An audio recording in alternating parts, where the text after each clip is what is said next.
Welcome to all student on YouTube channel of Vinayaka institute. Student एक बार फिर से स्वागत है सभी का विनायका इंस्टीट्यूट के यूट्यूब चैनल पर। स्टूडेंट आज अकाउंटेंसी के इस लेक्चर में हम जो स्टार्ट करने जा रहे हैं वो है हमारा lesson number 2। Student lesson number 2 में एडमिशन ऑफ पार्टनर्स आपको पढ़ना है, ठीक है। इससे हम लोग क्या कहते हैं, साझेदारों का प्रवेश। यानी किसी भी फर्म में जब कोई साझेदार फर्म में प्रवेश करता है तो उसके संबंध में क्या क्या समायोजनाएं की जाती हैं, उसके संबंध में लेखे किस प्रकार किए जाते हैं, ठीक है। इस लेक्चर से पहले लेक्चर नंबर और भी इससे पहले के लेसन्स हैं। लेसन नंबर 1 में हम लोग ने कम से कम 7 से 8 लेक्चर डाले हैं, तो उस लेक्चरों को आप देख लीजिएगा जो हमारे साझेदारी का परिचय था, यानी इंट्रोडक्शन ऑफ पार्टनरशिप। इससे पहले वाले लेक्चर्स में हम लोग ने देखा है वो लेसन हमारा कंप्लीट हो गया, यानी लेसन नंबर 1 हमने कंप्लीट कर दिया। अब लेसन नंबर 2 में पहला लेक्चर आज हम स्टार्ट करेंगे जिसमें हम लोग ये पढ़ेंगे कि गुडविल क्या होती है, ठीक है स्टूडेंट्स। इस लेक्चर को स्टार्ट करने से पहले कुछ इन्फॉर्मेशन दे देते हैं कि विनायका इंस्टीट्यूट के यूट्यूब चैनल के साथ साथ हमारा एक ऐप है जो गूगल प्ले स्टोर पे स्टूडेंट आपको मिल जाएगा। और अगर आप हमारी संस्था से जुड़ना चाहते हैं और यूपी बोर्ड खास करके स्टूडेंट्स जो हमारी संस्था से जुड़कर अपनी पढ़ाई को और मजबूत बनाना चाहते हैं, तो उसके लिए हमारे गूगल प्ले स्टोर के ऐप को ज़रूर डाउनलोड कर लें, जिससे आपको हर एक चीज़ें, चाहे वो अकाउंट से रिलेटेड हो, चाहे बैंकिंग से रिलेटेड हो, चाहे बिजनेस ऑर्गेनाइजेशन से संबंधित हो, वो सारे वीडियो के साथ साथ आपको मटेरियल भी प्रोवाइड किया जाएगा जो इमेजेस और PDF के फॉर्मेट में आपको मिलेंगे, और एक सिस्टमेटिक स्टडी आपको प्रोवाइड हो सके, इसलिए संस्था लगातार काम कर रही है। तो आप इस वीडियो को अपने फ्रेंड के साथ भी शेयर कर सकते हैं, उन्हें भी बता सकते हैं और इसका फ़ायदा उठा सकते हैं, ठीक है स्टूडेंट्स। देरी नहीं करते हैं और अपने वीडियो को स्टार्ट करते हैं। देखिए लेक्चर नंबर 1 में हर एक लेसन का एक लेक्चर, कुछ जैसे कोई भी लेसन जब हम स्टार्ट करेंगे स्टूडेंट्स, तो उसमें ऐसा नहीं कि पहले ही लेक्चर में वो लेसन समाप्त हो जाएगा। तो आप ध्यान दीजिएगा, इससे पहले लेसन नंबर 1 में जो इंट्रोडक्शन पार्ट था, यानी पार्टनरशिप का जो इंट्रोडक्शन पार्ट था, उसमें 7 लेक्चर्स हमने आपको दिए हैं। उस 7 लेक्चर के साथ वो लेसन आपका समाप्त हो गया, ठीक। अब जो हमारा लेसन स्टार्ट हो रहा है वो साझेदारों का प्रवेश है, यानी लेसन नंबर 2 है एडमिशन ऑफ पार्टनर्स। इसमें हम स्टार्ट करेंगे, आज पहला लेक्चर है एडमिशन ऑफ पार्टनर्स के इस लेसन का, जिसमें हम लोग देखेंगे स्टूडेंट्स, आपको हमने शुरुआत वाले पार्ट में पढ़ाया था लेसन में कि कोई भी फर्म में जब कोई साझेदार प्रवेश करता है तो उसको क्या क्या लाना पड़ता है, कैपिटल के तौर पर वो पूंजी लाता है। और ऐसी स्थिति में जब कोई साझेदार फर्म में प्रवेश करता है तो पहले से वो फर्म चल रही है, तो जो पुराने साझेदार हैं उन्होंने अपनी जो गुडविल बनाई है उसके बदले में जो नया साझेदार है उन्हें नगद के रूप में पैसा देता है। ये सारी चीज़ें हम अब आगे वाले वीडियो में हम लोग समझेंगे, लेकिन उससे पहले हम ये देखते हैं, ये जो वर्ड आया है गुडविल, ध्यान दीजिएगा, गुड यानी अच्छा, विल यानी मजबूत। जो अच्छी मजबूती आपको कैसे प्राप्त होगी, मार्केट में किसी भी फर्म की जो गुडविल है वो कैसे क्रिएट होती है, और गुडविल सबसे पहले क्या होती है। देखिए स्टूडेंट्स, अगर हम लोग इसको अपने कॉमर्स की भाषा में कहें तो उसको हम लोग गुडविल कहेंगे, या फर्म की वैल्यू कहेंगे, या फर्म कितनी फेमस है ये कहेंगे, या मार्केट में उसकी रेपुटेशन क्या है। लेकिन अगर सामान्य भाषा में कहें तो हम सब बनारस के लोग हैं, जिसको हम लोग एक नाम से जानते हैं भौकाल। यानी आप कह सकते हैं, कहते हैं ना हमारा इतना भौकाल है मार्केट में, तो ये जो भौकाल वर्ड है उस वर्ड को ही हम लोग हमारे कॉमर्स की भाषा में क्या कहते हैं, गुडविल। एक और बात कहते हैं कि एक व्यक्ति की जो कैपेसिटी होती है, यानी कैपेसिटी कैसी, पेइंग कैपेसिटी कह सकते हैं, ठीक। पेइंग कैपेसिटी किस बेसिस पर, यानी एक व्यक्ति के लोन लेने की क्षमता, ठीक है। हर एक व्यक्ति की अपनी रेपुटेशन है मार्केट में, हर एक व्यक्ति की या एक फर्म की वैल्यू है। एक बात और, यहाँ गुडविल केवल फर्म की या किसी व्यवसाय की नहीं होती है, हर एक व्यक्ति की मार्केट में गुडविल है। जैसे हम लोग सामान्य भाषा में कहते हैं कि आपकी कितनी गुडविल है, यानी अगर हम आपसे कहें कि आपको मार्केट में कितने लोग जानते हैं, आपकी क्या रेपुटेशन है, आपकी क्या वैल्यू है, आप कितने फेमस हैं, तो ये आपकी क्या कहलाती है, गुडविल कहलाती है। लेकिन हमको बिजनेस के अकॉर्डिंग समझना है और हमारे अकाउंटेंसी में गुडविल का को क्या परिभाषित किया जाता है वो चलिए देखते हैं। एक वर्ड लिखा है हमने अधिलाभ, यानी एक्स्ट्रा प्रॉफिट। एक्स्ट्रा प्रॉफिट, देखिए इसको समझाने के लिए जब हम गुडविल को समझा रहे हैं उससे पहले आप जब हम ख्याति की विशेषताएं देख लेंगे तो आपको गुडविल समझ में आ जाएगी। देखिए गुडविल किसी भी प्रकार का कोई एक ऐसा एसेट्स है जिसको हम लोग देख सकते हैं। तो आपसे एग्जाम में क्वेश्चन पूछता है कि गुडविल कैसा एसेट्स है, गुडविल कैसी संपत्ति है, तो गुडविल इनटेंजिबल एसेट्स है, अमूर्त है। यानी अमूर्त करना मतलब क्या है, जिसकी कोई मूर्ति नहीं है, जिसको हम देख नहीं सकते, और जब देख नहीं सकते वो क्या है, वो काल्पनिक है, आपकी कल्पना है। ठीक है, यानी अगर वो चीज़ें मूर्त होती तब काल्पनिक होती, तब वास्तविक होती, लेकिन वास्तविकता के तौर पर गुडविल नहीं है। क्या किसी व्यक्ति की गुडविल को हम देख सकते हैं? क्या किसी व्यवसाय की गुडविल कितनी है, क्या उसको हम लोग छू सकते हैं? नहीं, ऐसा नहीं है, न छू सकते हैं न देख सकते हैं। इसलिए गुडविल पहली क्या है, अमूर्त संपत्ति, इनटेंजिबल एसेट्स है, जिसका कोई मूर्त नहीं है, जो दिखेगी नहीं। ऐसा नहीं कि आपकी गुडविल बहुत अच्छी है, बहुत सुंदर है, आपकी गुडविल बहुत ज़्यादा है। एक बात और याद रखिए कि how can we calculate the goodwill, there are the various method. बहुत सारे ऐसे विधियां हैं जिसके द्वारा हम गुडविल को क्या कर सकते हैं, वैल्यूट कर सकते हैं। अब आपका ये प्रश्न होगा कि गुडविल का वैल्यूएशन कैसे करेंगे, हम कैसे बताएंगे कि हर एक व्यक्ति की, हर एक व्यावसायिक संस्था की, हर एक किसी भी कंपनी की मार्केट में क्या गुडविल है, उसको समझने के लिए। ठीक है स्टूडेंट्स, उसको समझने के लिए अभी हम लोग आगे बताएंगे। जब हम लोग ख्याति के मूल्यांकन की विधियां पढ़ेंगे तो बहुत सारे मेथड्स हैं जिनके माध्यम से किसी भी व्यावसायिक संस्था की या किसी कंपनी की गुडविल का मूल्यांकन किया जाता है। ठीक, लेकिन यहाँ पर याद रखिएगा कि ख्याति कोई ऐसी एसेट्स नहीं है जिसको हम देख सकते हैं।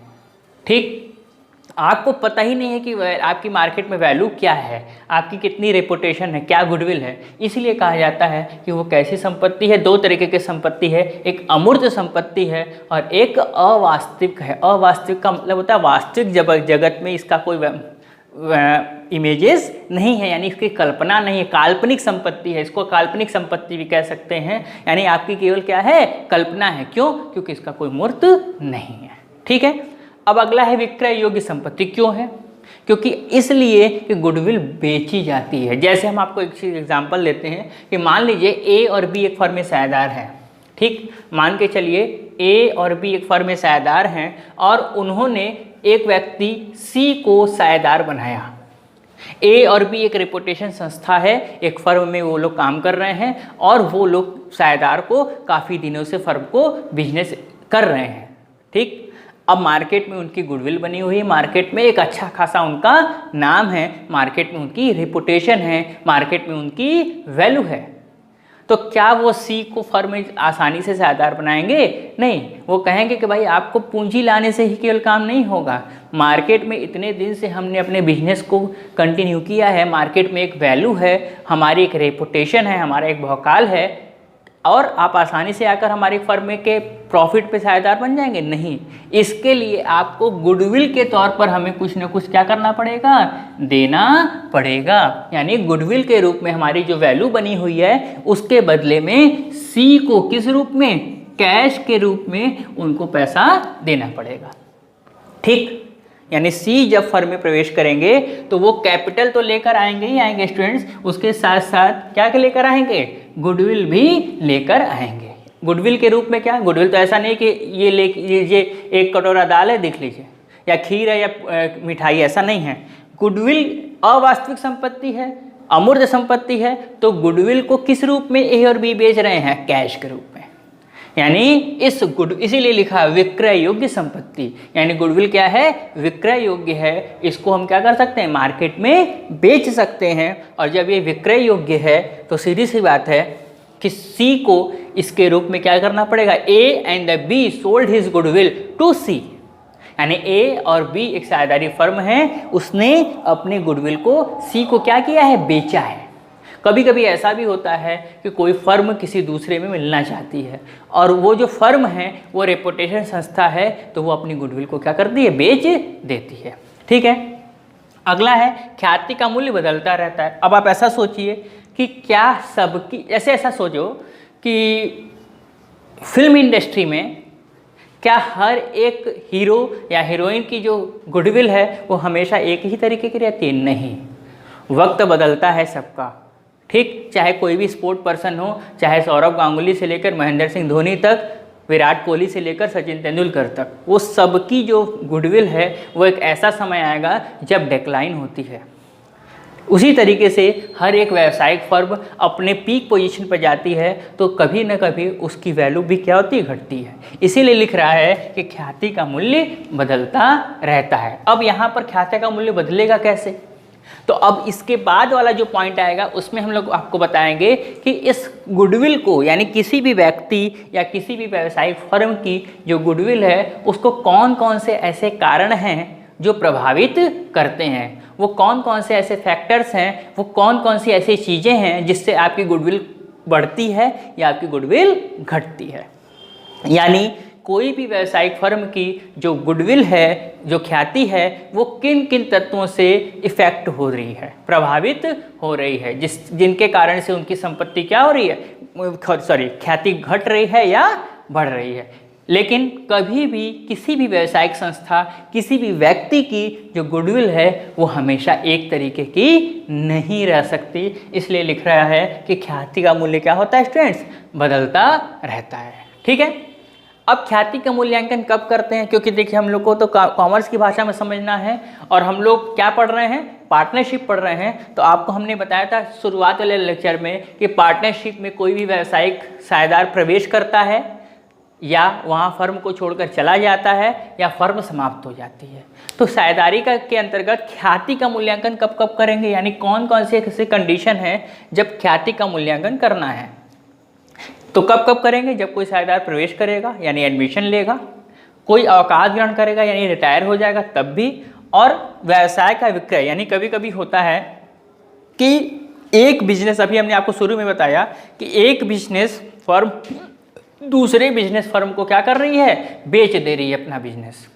तो जो बिजनेस फर्म अपने आप को बेच रही है, खरीदने वाली जो व्यावसायिक संस्था है वो ये देखती है कि जिस बिजनेस को हम परचेज कर रहे हैं, जिस व्यावसायिक संस्था को हम परचेज कर रहे हैं, खरीद रहे हैं, मार्केट में उसकी गुडविल क्या है। यानी जब कोई बिजनेस को कोई खरीदता है तो उस व्यवसाय को खरीदने से पहले खरीदने वाले व्यवसाय फर्म की मार्केट में गुडविल क्या है। ऐसे सोचिए कि एक्स कंपनी जो है वो वाई कंपनी को खरीद रही है। एक्स कंपनी जो है वो किसको खरीद रही है? वाई कंपनी को खरीद रही है। तो एक्स कंपनी वाई कंपनी को खरीदने से पहले ये जानेगी कि उस वाई कंपनी की गुडविल मार्केट में क्या है। उस केस में वाई कंपनी की गुडविल का क्या किया जाएगा? वैल्यूएशन किया जाएगा, मूल्यांकन किया जाएगा और ये आंका जाएगा, ये वैल्यूएशन किया जाएगा कि मार्केट में उसकी गुडविल क्या है, ठीक। तो कब कब? जब कोई साझेदार प्रवेश ले रहा है तब, जब कोई साझेदार फर्म से अवकाश ग्रहण कर रहा है तब, और या कोई व्यवसाय का विक्रय कर रहा है तब। ऐसी स्थिति में क्या किया जाएगा? गुडविल का मूल्यांकन किया जाएगा। अब ख्याति का निर्माण, अभी हम आपको बताएं कि किसी भी व्यक्ति या किसी भी व्यावसायिक संस्था का निर्माण, ख्याति का निर्माण कैसे होता है।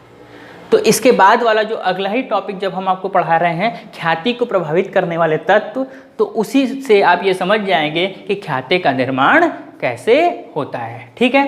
तो ख्याति के निर्माण को कहने का मतलब ये है कि किसी भी व्यावसायिक संस्था की जो गुडविल है वह कैसे बनती है, कैसे क्रिएट होती है। तो कोई एक कारण से, जैसे सोचिए कि अगर हम विनायका इंस्टीट्यूट के बारे में बात करें, जिस चैनल को आप देख रहे हैं, तो मार्केट में इसकी गुडविल का निर्माण कैसे होगा? तो केवल किसी एक वजह से जो है विनायका इंस्टीट्यूट की गुडविल का मूल्यांकन नहीं हो सकता है, निर्माण नहीं हो सकता है। इसके लिए संस्था को बहुत सारे काम करने पड़ेंगे और संस्था की बहुत सारी चीज़ों का मूल्यांकन किया जाएगा। तो बहुत सारे ऐसे फैक्टर्स होते हैं जो किसी भी ख्याति का निर्माण करते हैं, न केवल व्यक्ति के बल्कि संस्था या फर्म की भी करते हैं। यानी किसी भी संस्था की जो गुडविल का मूल्यांकन होता है, निर्माण होता है, वो बहुत सारे फैक्टर्स के द्वारा, बहुत सारे तत्वों के द्वारा होता है, ठीक है स्टूडेंट्स। तो ख्याति का निर्माण केवल एक तत्व के द्वारा नहीं, किसी कोई एक फैक्टर्स के द्वारा ख्याति का निर्माण नहीं होता है। ख्याति के निर्माण में बहुत सारे जो कारक हैं वो उत्तरदायित्व होते हैं। तो अगला जो टॉपिक होगा, यानी अगला जो इसके बाद हम लोग जो पढ़ेंगे वो क्या पढ़ेंगे कि कौन कौन से ऐसे फैक्टर्स हैं जो किसी भी फर्म की ख्याति को बनाते हैं या बिगाड़ते हैं, या किस किन वजहों से ख्याति किसी भी फर्म की बनती कम होती है या अधिक होती है। अब एक शॉर्टकट हम आपको दे दें, अधिलाभ। ख्याति की एक परिभाषा है कि ख्याति किसी फर्म के अधिलाभ को कहते हैं, यानी सुपर प्रॉफिट को कहते हैं। तो सुपर प्रॉफिट किसी भी संस्था को कैसे मिलेगा? सुपर प्रॉफिट संस्था को ऐसे सोचिए कि मार्केट में, ठीक है, 4 दुकानें हैं, ए, बी, सी और डी। ठीक, ये 4 दुकानें मिठाई की हैं। बी दुकान बहुत फेमस है, यानी बहुत ज़्यादा फेमस है। तो अगर बी दुकान फेमस है तो सीधी सी बात है कि ए, सी और डी की तुलना में बी को ज़्यादा प्रॉफिट होगा। क्यों? क्योंकि मार्केट में उसकी गुडविल है। जैसे अब आप सोचिए कि अगर हम बनारस की बात करें तो राजबंधु मिठाई, क्षीर सागर मिठाई, ऐसे बहुत सारी ऐसी संस्था है जिसका मार्केट में बहुत ज़्यादा नाम है। तो ऐसे तो मिठाई की बहुत सारी दुकानें हैं, लेकिन क्षीर सागर, राजबंधु, इन मिठाइयों की दुकान को बाकी मिठाई की दुकानों से ज़्यादा लाभ हो रहा है। क्यों हो रहा है? क्योंकि इन क्षीर सागर और राजबंधु की मिठाई की दुकानों की वैल्यू जो है वो मार्केट में क्या है, बहुत ज़्यादा है, इनकी गुडविल है। और इनकी गुडविल क्यों है भाई? कुछ ना कुछ तो किए होंगे। तो उसकी वजह से बहुत सारे ऐसे फैक्टर्स हैं जो जिनके कारण से इनकी मार्केट में क्या है, गुडविल बनी हुई है। तो किसी भी फर्म के अधिलाभ को, यानी वो फर्म, वो संस्था एक्स्ट्रा प्रॉफिट कमा रही है दूसरे फर्म के मुकाबले, उसी को हम लोग क्या कर रहे हैं, ख्याति कर रहे हैं। यानी उस ख्याति की वजह से, मार्केट में बनाई गई अपनी रेपुटेशन की वजह से, मार्केट में बनाई गई अपनी वैल्यू की वजह से उसको दूसरे फर्म के मुकाबले, उसी तरीके के दूसरे फर्म के मुकाबले में क्या मिल रहा है, अधिक लाभ मिल रहा है। क्षीर सागर और राजबंधु को अन्य मिठाई की दुकानों के मुकाबले अधिक लाभ मिल रहा है। इसी को हम लोग क्या कह रहे हैं, ख्याति कह रहे हैं। अब ये अधिक लाभ क्यों मिल रहा है, ये ख्याति कैसे बन रही है, कौन कौन से ऐसे फैक्टर्स हैं जो इस ख्याति को प्रभावित कर रहे हैं, और किन वजहों से इस क्षीर सागर या राजबंधु या फेमस मिठाई की दुकान का नाम कैसे बना, ये कैसे इतनी ज़्यादा मार्केट में रेपुटेटेड हो गई, वैल्यू हो गई, या इनकी मार्केट में इतनी गुडविल बन गई। इसको अब अगले पॉइंट में हम लोग देखते हैं स्टूडेंट्स। ठीक है,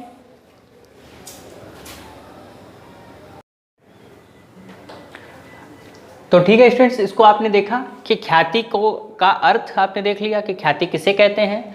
इसके साथ साथ हम लोगों ने उसमें देखा कि ख्याति किसी की विशेषताएं क्या क्या होती हैं। तो हमने आपको एक एग्जांपल उसमें दिया कि यदि कोई फेमस दुकान है तो उस दुकान की गुडविल मार्केट में कैसे बन रहेगी, यानी कौन कौन से ऐसे कारण हैं, कौन कौन से ऐसे फैक्टर्स हैं जिस वजह से किसी भी व्यावसायिक संस्था की क्या बनती है, मार्केट में गुडविल बनती है, और वो कौन से ऐसे फैक्टर्स हैं, प्रभावित करने वाले कारक हैं जो व्यावसायिक संस्था के गुडविल का निर्माण करते हैं। तो चलिए इसमें हम देखते हैं 2 फैक्टर्स ऐसे होते हैं, यानी ऐसे आंतरिक कारण और बाह्य कारण। यानी किसी व्यावसायिक संस्था की ख्याति को प्रभावित करने वाले कौन कौन से कारक हैं, 2 कारक हैं।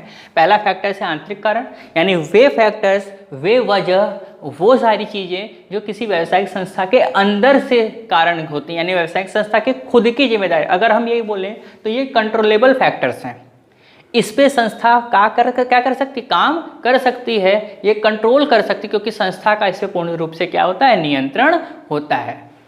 दूसरा बाहरी कारण है। बाहरी कारण वो कारण होते हैं जो संस्था के बाहर के होते हैं, जिनकी वजह से भी कभी कभी संस्था की गुडविल, यानी ये भी संस्था के ख्याति को क्या करने के लिए, बनाने के में अपना भूमिका निभाते हैं। ठीक है, यानी ये भी कारण जो हैं वो संस्था के गुडविल निर्माण में अपना सहायता करते हैं। ठीक है स्टूडेंट्स, चलिए सबसे पहले देखते हैं आंतरिक कारण। पहला है व्यवहार कुशलता और ईमानदारी। देखिए कहते हैं, एक कभी कभी आप देखें लिखा होता है बोर्ड पे, आप किसी दुकान पे जाएंगे तो लिखा होता है ग्राहक जो है वो क्या है, सर्वोपरि है। ठीक, या ग्राहक जो है वो भगवान समान है। हर एक, चाहे कोई भी बिजनेस हो, इवन द टीचिंग जो है प्रोफेशन है, उसमें भी आपको अपने कहते हैं कि काम चाहे कोई भी करिए, चाहे छोटा करिए, चाहे बड़ा करिए, चाहे व्यावसायिक उद्देश्य हो, चाहे समाज सेवा हो, उसमें क्या होनी चाहिए? ईमानदारी होनी चाहिए। इसके साथ साथ उसमें क्या होनी चाहिए? व्यवहार कुशलता होनी चाहिए। यानी आप किसी दुकान पर जाएं और आपसे दुकानदार जो है वो अच्छे से बात ही ना करे, ठीक, केवल चिल्लाने लगे, तो क्या आप किसी दुकान पर जाएंगे? नहीं जाएंगे।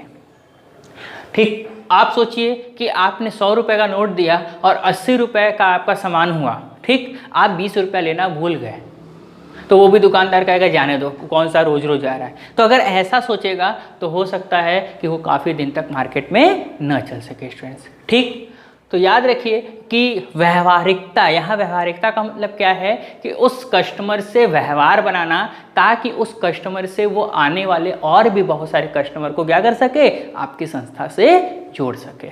ठीक, इसको कहते हैं माउथ पब्लिसिटी, यानी हर एक व्यक्ति दूसरे व्यक्ति को अपने बातों से ही क्या कर सकता है? जोड़ सकता है। ठीक, अगर सोचिए कि आप अच्छी दुकान पर जा रहे हैं और वहाँ पे आपको मिठाई अच्छी लगी, तो सीधी सी बात है कि आप क्या करेंगे? इसको अपने दूसरे के साथ भी इसको क्या करेंगे? शेयर करेंगे कि भाई वहाँ से जाओ, वहाँ पे मिठाई अच्छी मिलती है, वहाँ पर सारी चीज़ें अच्छी हैं। ठीक, दुकानदार भी क्या है? अच्छा है। तो मार्केट में अगर आपको अपनी ख्याति बनानी है तो आपको व्यवहार कुशल होना होगा और अपने व्यवसाय के प्रति क्या होना है? ईमानदार होना है। क्यों? क्योंकि आपके ग्राहक से आप एक बार बेईमानी करेंगे तो वो दोबारा नहीं आएगा। और याद रखिएगा कि वो एक अपना ही केवल अकेला ही नहीं, बल्कि अपने साथ साथ पता नहीं कितने ग्राहकों को बिगाड़ देगा। यानी उसका प्रभाव आपके संस्था पर एक ग्राहक का नहीं, काफ़ी और भी ग्राहकों से पड़ेगा। ठीक है, सुविधाएं। अब सोचिए कि ग्राहकों को सुविधाएं क्या मिल रही हैं। कहते हैं कि आप जितनी कीमत लीजिए उससे ज़्यादा सुविधाएं देने की कोशिश करिए। आप दुकान पर जा रहे हैं, पानी की मतलब खाने की दुकान पर जा रहे हैं और पानी पीने की व्यवस्था नहीं है, आपका पहली नज़रिया रहेगा यार यहाँ पर तो पानी भी नहीं मिल रहा है। सोचिए एक सिंपल सा एग्जांपल, गर्मी के दिनों में आप कहीं जा रहे हैं और आप समोसा खाते हैं, ठीक, और आपको उस समय ठंडा पानी गिलास में मिलता है, तो आपको लगेगा कि नहीं भाई इस ठंडा पानी मिला तो यहाँ पर बाकी सारी सुविधाएँ हैं। सोचिए 150 रुपया 200 रुपया किसी भी चीज़ का, जैसे आप मान लीजिए 1 प्लेट चाउमीन मंगाते हैं और उस 1 प्लेट चाउमीन के बदले में आपको कुछ नहीं मिल रहा है, आपको लगा यार बेकार है, यहाँ इधर पंखा चल रहा है, न AC चल रहा है। तो सुविधाएं जो फैसिलिटीज़ दी जा रही है वो कैसी हैं, इसका भी प्रभाव किस पे पड़ता है? व्यावसायिक संस्था की ख्याति पर पड़ता है। अगला है वस्तु एवं सेवाओं की किस्में। ये भी बहुत मायने हैं कि जो वस्तु ले रहे हैं, यानी जो आप प्रोडक्ट ले रहे हैं उसकी क्वालिटी कैसी है। लिखा होता है ना यहाँ पर देसी घी के समोसे मिलते हैं, भाई देसी घी में घी ही नहीं है, केवल देश का समोसा है, तो ऐसी स्थिति में क्या होगा? वो दुकान काफ़ी दिनों तक नहीं चलेगी। यानी क्वालिटी ऑफ प्रोडक्ट, किसकी किसकी क्वालिटी, यानी आप जो सर्विसेज दे रहे हैं और आप जो प्रोडक्ट दे रहे हैं, दोनों की क्वालिटी आपकी अच्छी होनी चाहिए। और जब आपकी क्वालिटी ऑफ प्रोडक्ट होगा और आप जो प्रोडक्ट के साथ साथ आप जो सर्विस प्रोवाइड करा रहे हैं वो भी क्वालिटेटिव होगी, तो सीधी सी बात है कि आपकी मार्केट में क्या बनेगी? गुडविल बनेगी। ठीक है, कीमत। देखिए हर एक चीज़ें, सब चीज़ें कीमत पे नहीं होती। अगर आप क्वालिटी अच्छी दे रहे हैं सेवाओं की और वस्तु की, तो अलग अलग तरीके के ग्राहक होते हैं, तो लेकिन फिर भी मैक्सिमम ग्राहक ये कीमत का ध्यान नहीं देंगे। अगर सोचिए कि आप 60 रुपये लेकर उसको उसके ज़्यादा अच्छी क्वालिटी दे रहे हैं और एक दुकानदार किसी उसी वस्तु का दाम 40 रुपये रख रहा है लेकिन उसकी क्वालिटी अच्छी नहीं है, फिर भी आपके पास ही लोग जाएंगे, क्योंकि आप भले ही 20 रुपये अधिक ले रहे हैं लेकिन उसकी क्वालिटी अच्छी है। यहाँ पर एक बात और याद रखिए, ऐसा भी नहीं है कि आप किसी वस्तु का दाम 100 रुपये रख दें और उसकी कीमत उसकी क्वालिटी उस प्रोडक्ट की 40 रुपये भी ना हो, तब भी प्रॉब्लम है। तो आप जितनी कीमत ले रहे हैं, आप जितनी उस वस्तु की क्या ले रहे हैं, कीमत ले रहे हैं, उतनी क्या होनी चाहिए, उसकी क्वालिटी होनी चाहिए। ठीक, अगला क्या? प्रभावी विज्ञापन, एडवर्टीजमेंट। आज एडवर्टीजमेंट का वर्ड है, हर जगह आप सुबह से लेकर शाम तक देखते रहेंगे, हर प्रोडक्ट का एडवर्टीजमेंट होगा। कहते हैं जो दिख रहा है वही बिक रहा है। ठीक है, तो ऐड भी होना चाहिए। और सीधी सी बात है कि वहाँ पर काम करने वाला जो कर्मचारी है वो परिश्रमी होना चाहिए। क्यों? क्योंकि अगर वो कर्मचारी परिश्रमी होगा और जब उसको लगेगा कि ये हमारी दुकान है, हमारी संस्था है, तो वो अपने पूरे मनोबल से क्या करेगा? संस्था के प्रति काम करेगा। तो ये ऐसे फैक्टर्स हैं जो आंतरिक तौर पर किसी ख्याति को प्रभावित करते हैं। अब बाहरी कारक में क्या होगा? कच्चे माल की सुलभता। अब सोचिए कि आप किसी बनिया की दुकान पर जाते हैं और आप कहते हैं कि आपके पास चावल है, चीनी है, और आप हर बार 2 बार 3 बार गए और हर बार आपको ये लगता है, कहता है कि नहीं भाई अभी नहीं है, हम आपको 2 दिन के बाद दे देंगे। तो कब तक आप उसकी दुकान पर जाएंगे? आप कहेंगे उसके दुकान पर सामान रहता ही नहीं है। तो कच्चे माल की सुलभता होनी चाहिए, यानी जो रॉ प्रोडक्ट है वो उस दुकान पर क्या होना चाहिए? बरकरार होना चाहिए, लेकिन नहीं तो ग्राहक को क्या कर देगा? तोड़ देगा। अगला है लाभदायक स्थिति। भाई संस्था प्रॉफिटेबल होगी तभी उसकी गुडविल होगी, लॉस वाली संस्था की गुडविल नहीं होती। व्यापार में एकाधिकार। व्यापार में एकाधिकार का क्या मतलब है कि यदि किसी भी संस्था का एकाधिकार है, वर्चस्व है, उस प्रोडक्ट के लिए वो एक सिंगल दुकान है, वो संस्था है, तो मार्केट में उसकी गुडविल बनती है। एक एग्जाम्पल देखिए, जब BSNL था, केवल BSNL, तो वही सबसे अच्छा था। क्यों सबसे अच्छा था? इसलिए सबसे अच्छा था कि मार्केट में टेलीकॉम इंडस्ट्री में केवल एक संस्था थी, BSNL। लेकिन जैसे जैसे बहुत सारी संस्था, एयरटेल, वोडाफोन, आइडिया और जियो आ जाने से मार्केट में कंपटीशन जैसे ही बढ़ा, इसकी स्थिति खराब हो गई। ठीक है, BSNL की स्थिति क्या हो गई? खराब हो गई। इसीलिए व्यापार में अगर एकाधिकार है तो उसका भी फायदा संस्था को मिलता है।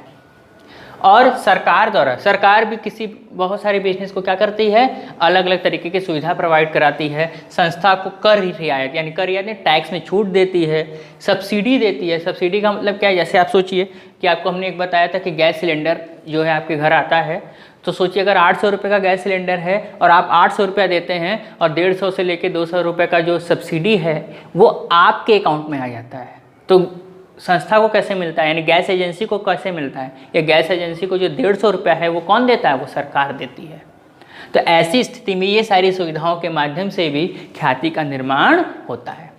लेकिन अभी हमने आपको बताया कि बाहरी कारण कंट्रोलेबल नहीं है, या नॉन कंट्रोलेबल, इस पर आप कंट्रोल आपका ज़्यादा नहीं होगा, पूर्णतः नियंत्रण नहीं होगा। लेकिन आंतरिक कारण ऐसे हैं जिनसे इन कारणों को आप क्या कर सकते हैं? कंट्रोल कर सकते हैं। इन कारणों को आप बढ़ाकर, इन कारणों को अपने पक्ष में कर कर आप अपने गुडविल का मूल्यांकन, गुडविल को क्या कर सकते हैं? बढ़ा सकते हैं। ठीक है, तो ये था गुडविल का लेक्चर कि कैसे हम, अर्थ क्या होगा, विशेषता क्या होगी और ख्याति कैसे बनती है। ठीक, अगला जो वीडियो होगा स्टूडेंट, उसमें हम ये देखेंगे कि किस तरीके का, यानी ख्याति का नेचर क्या है, यानी कि ख्याति का स्वभाव कैसा है, किस तरीके के स्वभाव की ख्याति होती है। इसके साथ साथ हम लोग ये भी देखेंगे कि भाई हमने आपको बताया कि ख्याति फिक्टिस एसेट्स है, तो अगर कोई संपत्ति काल्पनिक है जो दिख ही नहीं सकती है, तो हम बताएंगे कैसे कि उसकी वैल्यू कैसे, क्या, कितनी होगी, 10 होगी, 100 होगी, 20 होगी, कैसे बताएंगे? तो ख्याति के मूल्यांकन करने के लिए कई विधियां दी गई। ख्याति के मूल्यांकन करने के लिए बहुत सारी विधियां दी गई। उस अगले वाले वीडियो में उस चीज़ों को भी हम लोग जानेंगे कि कौन कौन से ऐसे मेथड्स हैं जिनके माध्यम से किसका, ख्याति का मूल्यांकन किया जा सकता है, यानी various method of valuation of goodwill. अगला वाला वीडियो हमारा वही होगा। ठीक है स्टूडेंट्स, तो ये वीडियो आपको कैसा लगा? आप हमारे व्हाट्सएप नंबर पर आप हमें कमेंट करके बता सकते हैं कि ये वीडियो कैसा लगा। ठीक है स्टूडेंट्स, तो इसको समाप्त करने के पहले कुछ इन्फॉर्मेशन आपको दे दें कि हमारा जो संस्था का जो ऐप है वो विनायक इंस्टीट्यूट के नाम से आपको गूगल प्ले स्टोर पर मिल जाएगा। आप उसको इंस्टॉल कर लें, उसमें बहुत सारी चीज़ें आपको फ्री के साथ साथ पेड मिलेंगी। और आप हमारी संस्था से जल्दी से जुड़ जाइए, जिसका नंबर है 9918325331। इस नंबर पर आप कॉल करके, और आप देखेंगे स्क्रीन पर भी नीचे शो हो रहा होगा, उस नंबर पर कॉल करके या व्हाट्सएप करके कोर्स को परचेस कैसे करेंगे इसकी जानकारी ले सकते हैं। इस यूपी बोर्ड 12th कॉमर्स के कोर्स को परचेस करने के लिए आप हमारे व्हाट्सएप नंबर पर कॉल करके या आप हमें उस पर मैसेज करके आप हमसे संपर्क कर सकते हैं। और इसके साथ साथ बहुत सारे डेमो लेक्चर हमारे YouTube चैनल पर पड़े हुए हैं। आप उस YouTube चैनल में जाकर विनायका इंस्टीट्यूट को सर्च करिएगा तो डेमो लेक्चर को भी देखकर आप ये देख सकते हैं कि हमारी पढ़ाई किस प्रकार से होगी, हम कैसे आपको अच्छा नॉलेज देंगे, या आपको वीडियो अच्छा लग रहा है या नहीं लग रहा है। और अगर आप वो वीडियो आपको अच्छा लग रहा है और आपको लगता है कि ये आपको हेल्पफुल करेगा, आगे आपकी स्टडी प्रॉपर तरीके से होगी, सीक्वेंस स्टडी होगी, स्टडी मटेरियल के साथ साथ आपको अच्छा वीडियो मिलेगा, तो आप हमारे इस हमारा जो कोर्स है उसको क्या कर सकते हैं, परचेज कर सकते हैं। ठीक है स्टूडेंट्स, तो इसी के साथ साथ हम इस वीडियो को अपना एंड कर रहे हैं। ठीक है, तो आप इस वीडियो को अगर आपको अच्छा लगा है तो लाइक करिए, शेयर करिए और अपने फ्रेंड के साथ जरूर इसको शेयर करने के साथ साथ सब्सक्राइब कर लीजिए। ठीक, चलिए मिलते हैं अपने अगले वीडियो में। तब तक के लिए स्टूडेंट थैंक यू, शबा खैर, नमस्ते, जय हिंद, जय भारत। Thank you students.